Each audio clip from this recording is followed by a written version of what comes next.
How can the Baltimore Ravens continue their momentum in Week 9 against the New Orleans Saints? We talk about that and more on our latest crossover Thursday next year on Locked On Ravens. You are Locked On Ravens, your daily Baltimore Ravens podcast, part of the Locked On Podcast Network, your team every day.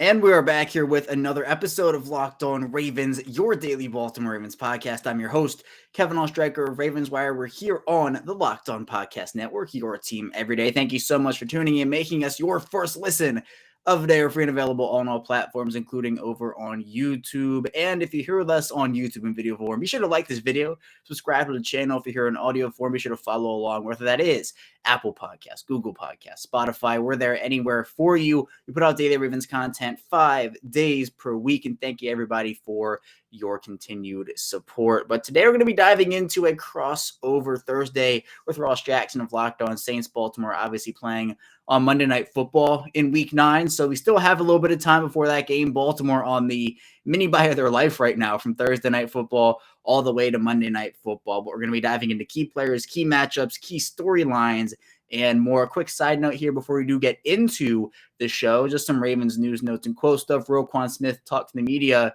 yesterday after the Ravens practice and seemed really excited to be in Baltimore. Talked about his jersey change, talked about his initial thoughts in reaction to the trade, saying he was shocked at first, but has heard a lot of great things about the organization from across the league, from players who are currently in Baltimore. Mentioned Brent Urban a couple of times, which is really cool. So it seems like he's going to be a great fit both on and off the field, and I'm really excited to talk about him more. And obviously we'll talk about him in today's episode. So without any further ado, let's dive into crossover Thursday with Ross Jackson of Locked On Saints.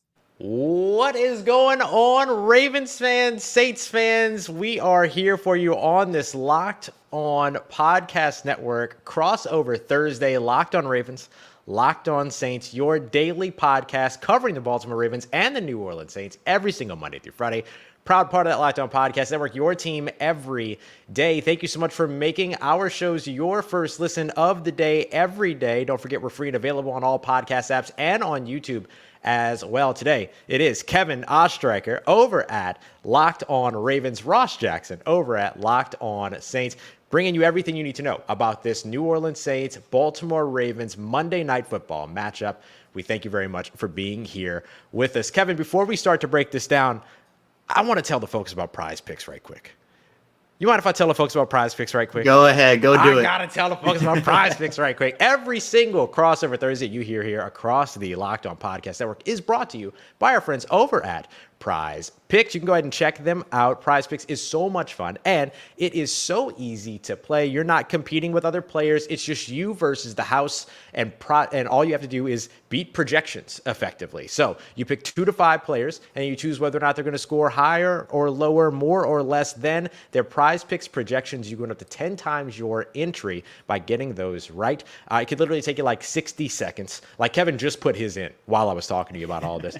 It's that easy. We love PrizePicks. We know that you will too. First-time listeners, first-time users, you're going to be able to get a 100% instant deposit match up to $100 by using the promo code LOCKEDON. It's over at PrizePicks.com or in the PrizePicks app. Promo code LOCKEDON. Kevin, big-time Monday Night Football matchup. The Baltimore Ravens traveling to New Orleans to take on the New Orleans Saints. Let's break it down, man. The biggest story for the Baltimore Ravens coming into this matchup.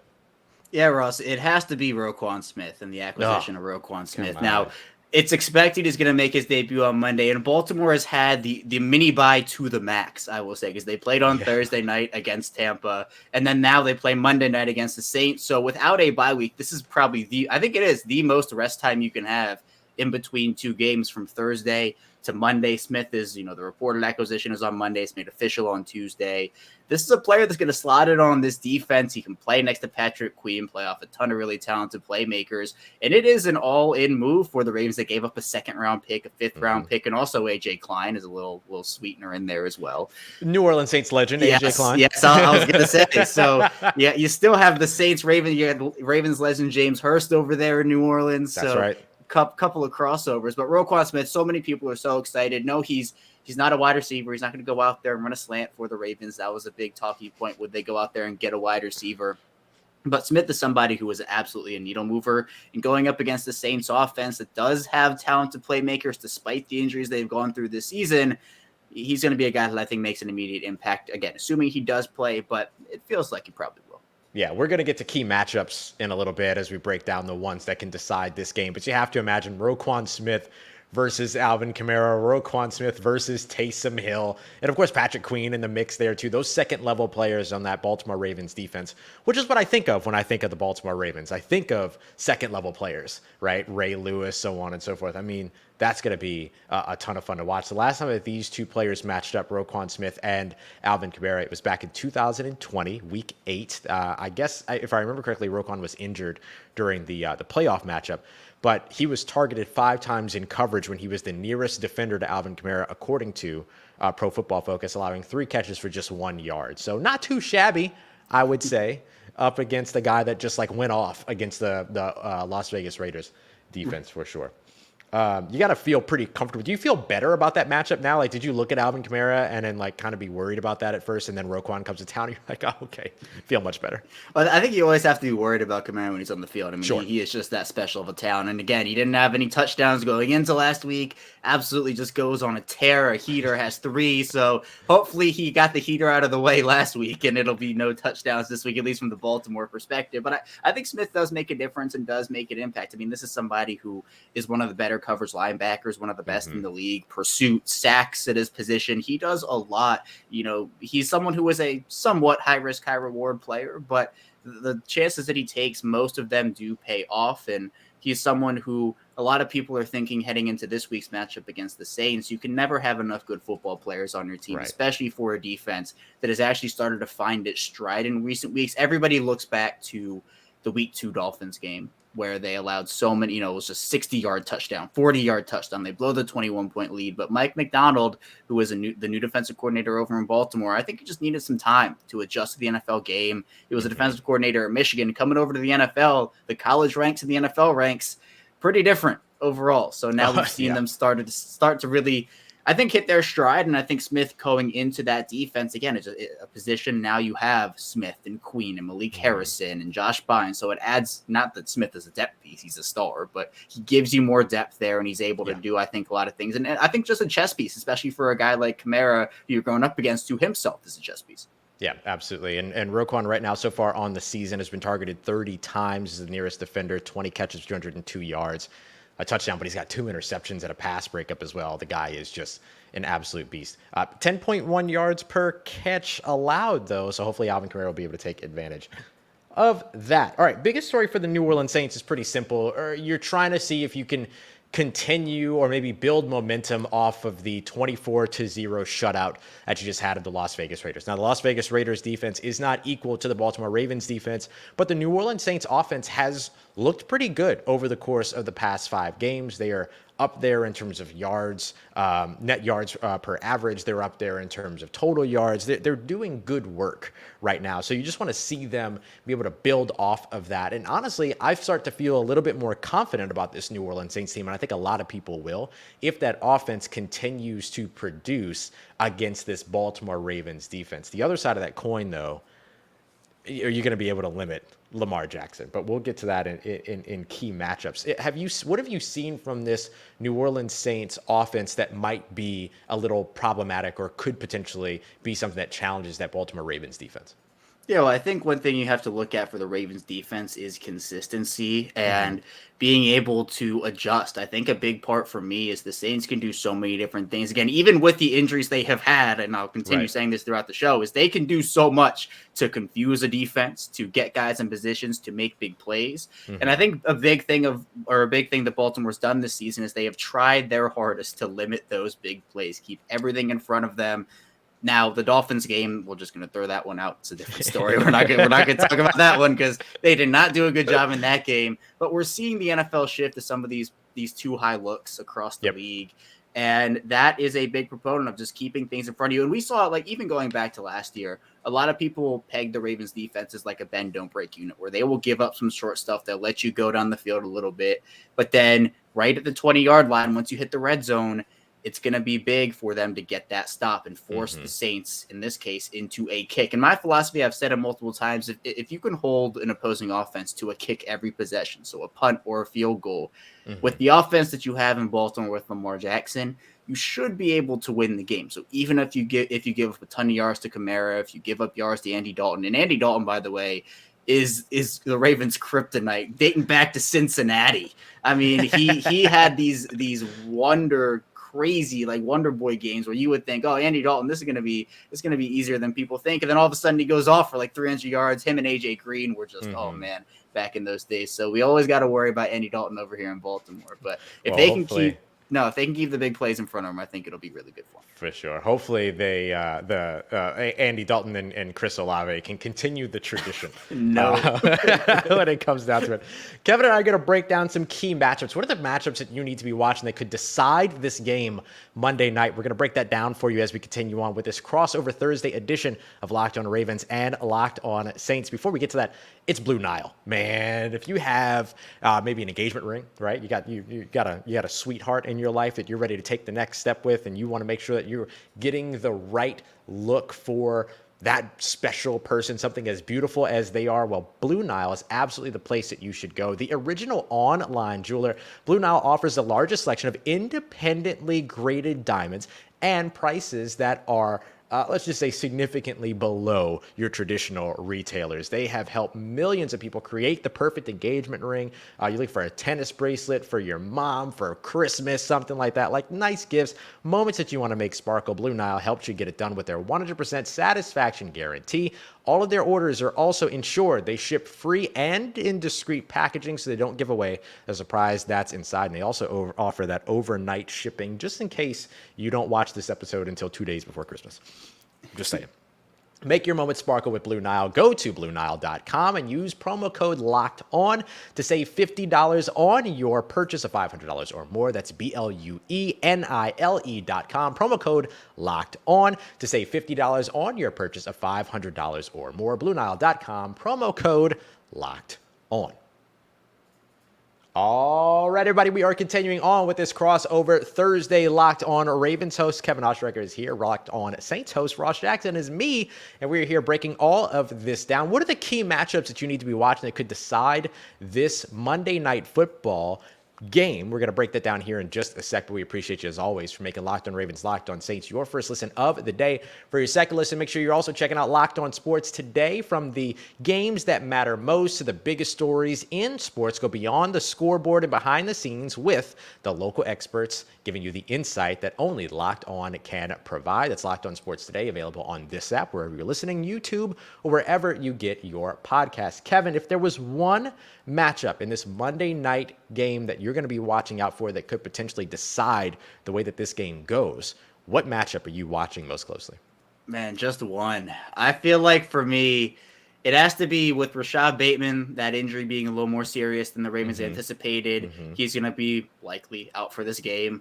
I think Devin Duvernay versus the Saints corners is going to be a really big one to watch because of the fact that, look, we know what Lamar Jackson is as a passer. He's a very good passer, but over the past month or so, hasn't been, I think, like the first 3 weeks of the year. Like we were talking Lamar Jackson MVP conversation for those first 3 weeks, but then he kind of tapered off a little bit. But a lot of the hope and optimism in Baltimore comes from, one, the fact that they've strung out 2 straight wins here, but two, the second half offense just looks so much better and so much different, where they actually embrace the ground game with the hints of the passing game in there. And I think it'll be more of a balanced effort, where the first half it was just seeing the Bucs secondary is riddled with injury. So they were trying to figure out where could they exploit the Bucs defense? Could they get something going? They could not, so they adjusted. But Devin Duvernay can impact the game as a wide receiver. He can impact the game as a runner. He can impact the game as a returner, one of the best in the business there.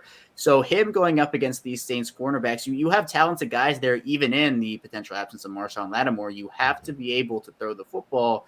And for a Ravens team to not go out there and get a wide receiver, now with Bateman out, everybody has to move up a step on the ladder, a rung on the ladder, and Duvernay does become your number one wide receiver. He's been great this year. Everything the Baltimore envisioned and more when they trusted in those wide receivers to go out there and perform and not sign a veteran. Even they only really signed DeMarcus Robinson. That's another guy, I guess. But Devin Duvernay is now their de facto number one wide receiver until Bateman comes back. The offense runs through Mark Andrews, the pass offense, but we don't know if he's going to be out there after suffering a shoulder injury. So Devin Duvernay for me versus the Saints corners is big because he's been so good this year. And if he gets shut down, then someone else would have to step up, and we don't know who that would be yet. But maybe it happens, maybe it doesn't.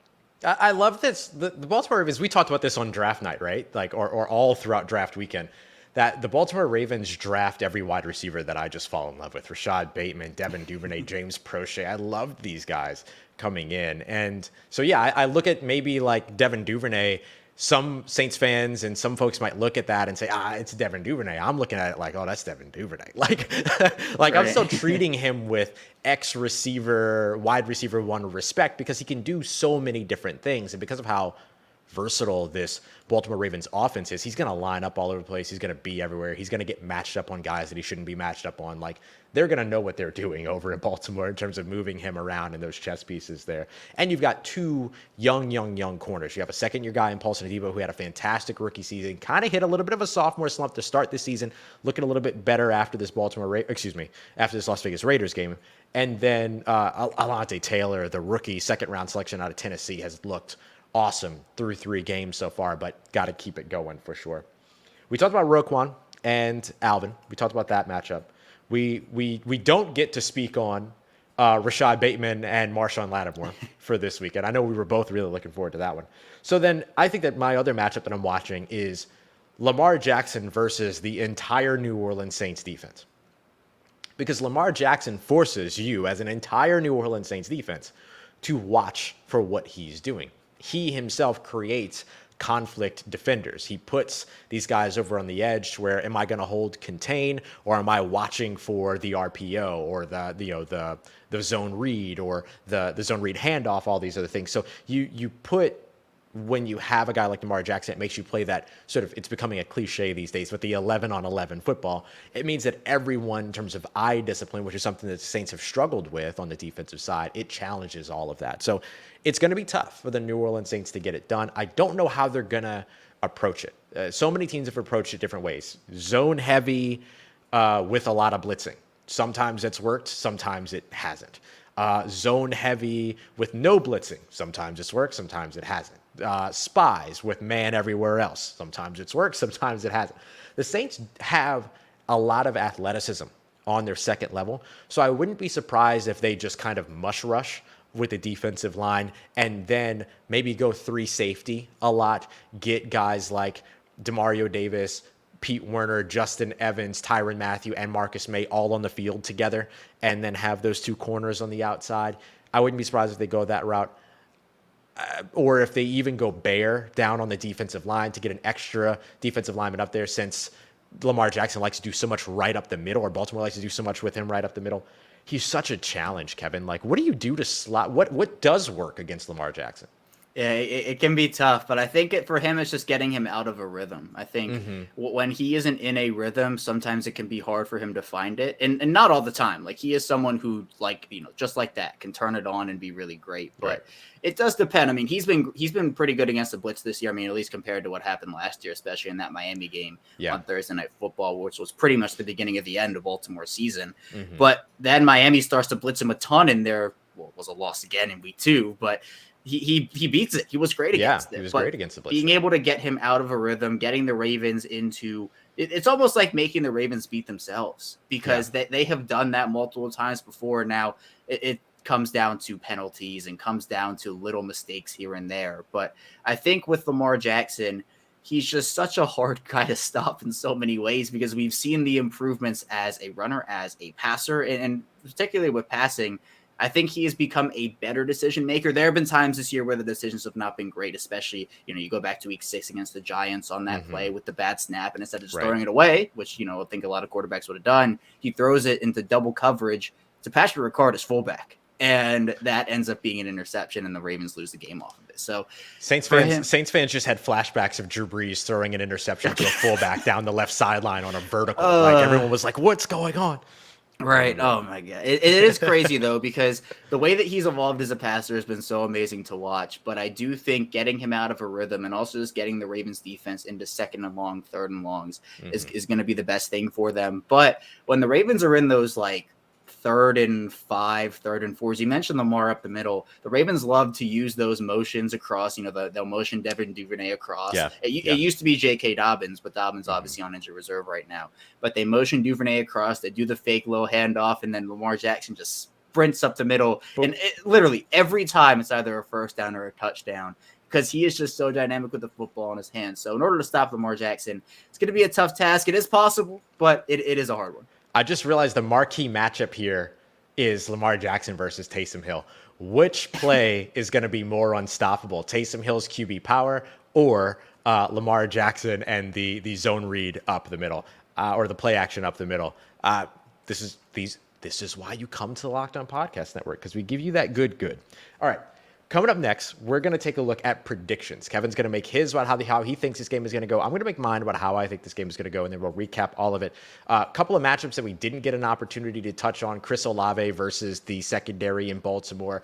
Taysom Hill versus the second level in Baltimore. All of that. You're going to be able to get more of that on Locked On Saints and Locked On Ravens in our Friday episodes as we break down this matchup further. And I guess we get Monday, too, to break it down even further as well. So we'll get to all of that as we continue on throughout the week. But coming up next, our predictions. But first, I'm going to tell you about our friends over at BetOnline, our number one source for all online sports wagering, and of course, our exclusive online sports wagering partners here at the Locked On Podcast Network as well. Right now, the line is closing a little bit. Opened as 3.5 early on in the week.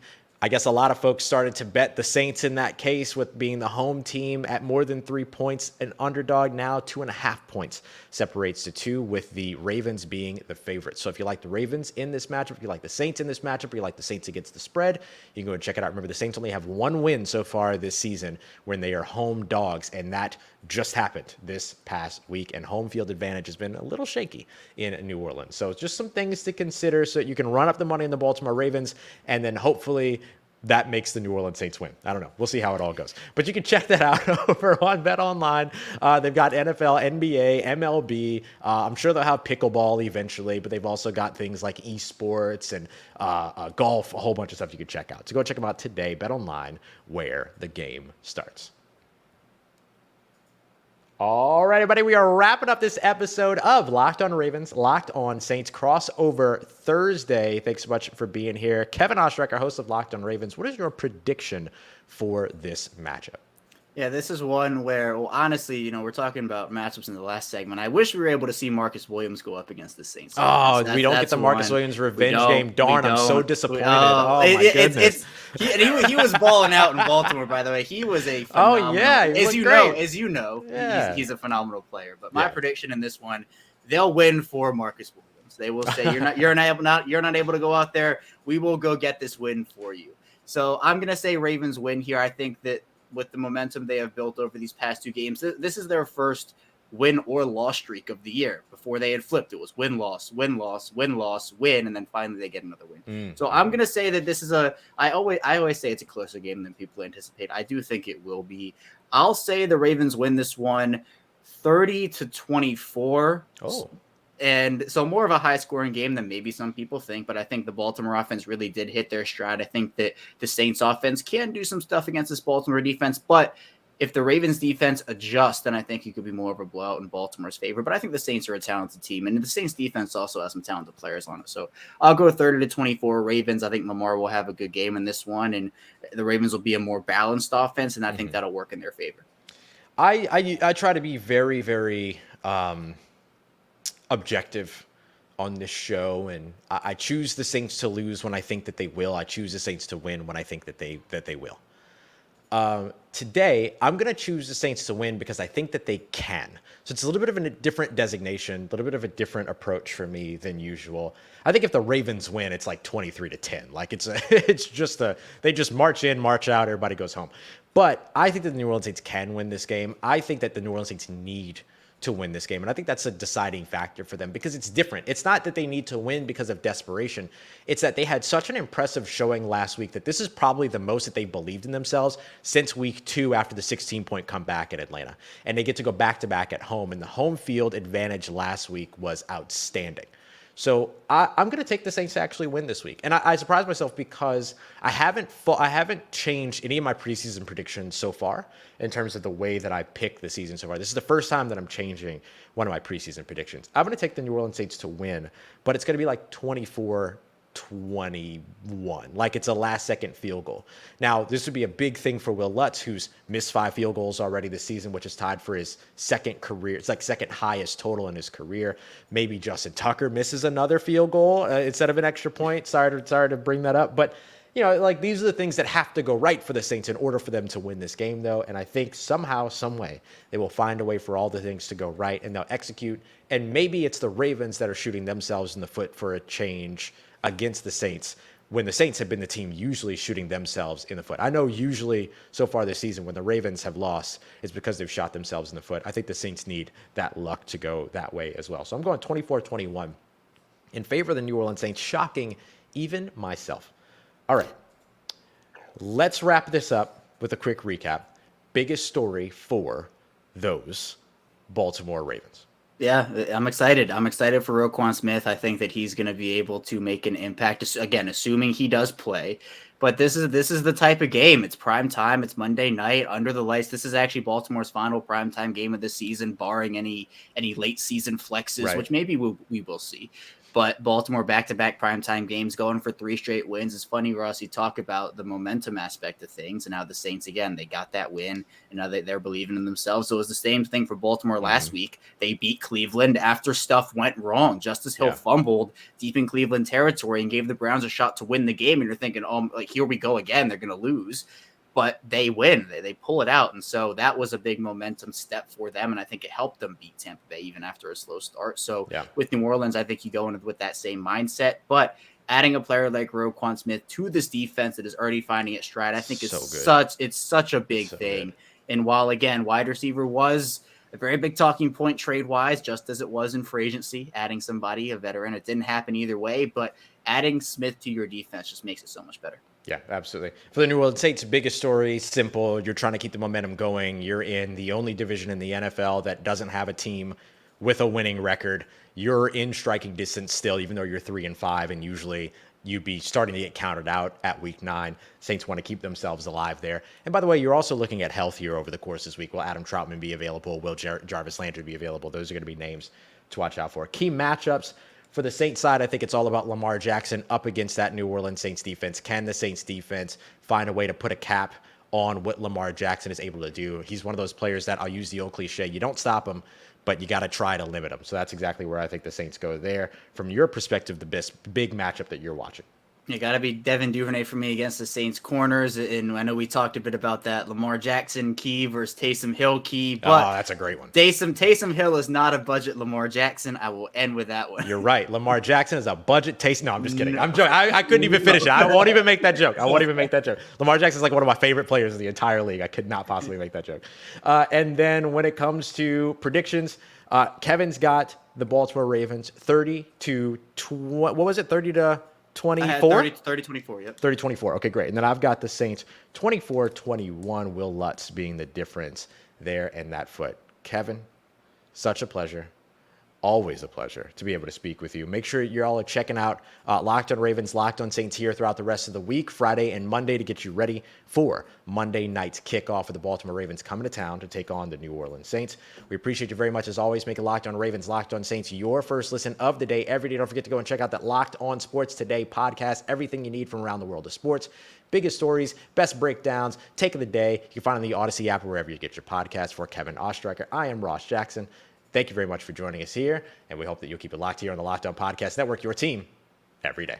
It's always so great talking to Ross. We always have really fun conversations, and it'll be a good game, I think. Monday Night Football, the Ravens' last primetime game of the 2022 season, barring any flexes. If there are flexes, then maybe we'll get one more. But Baltimore has those 2 straight NFC South away games. You get Tampa in week 8, you get New Orleans in week 9, and we'll see how it all pans out for them. But that's all I have for you here today on Locked On Ravens. Thank you so much for tuning in. We'll make it back here tomorrow. We'll be rounding out the week with more Ravens content, so be sure to stay tuned for that. And I will see you right back here tomorrow.